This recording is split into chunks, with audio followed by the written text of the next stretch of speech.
మన అర్థమెటిక్ అంశంలో లాజికల్గా ఉన్నటువంటి బిట్స్ 3 ఉంటాయండి. దీన్ని మ్యాజికల్గా క్రాక్ చేద్దాం.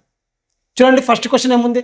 The area of a circle and perimeter of a are equal, then what is the radius?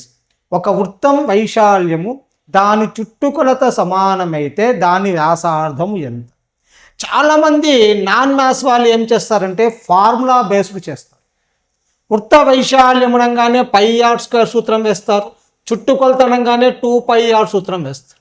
రెండు న్యూమరికల్గా ఈక్వల్ అని అప్పుడు ఏమవుతుంది? పై వాల్యూ క్లోజ్ అవుతుంది. r² అంటే r ఇంటూ r, 2r అంటే 2 into r, r cancel, r is equal to 2. This is the original method. అయితే మనకున్న competitive ఎగ్జామ్లో ఒరిజినల్ మెథడ్తో పని లేదండి. క్వశ్చన్ ఇచ్చాడు, ఆన్సర్ చూడాలి.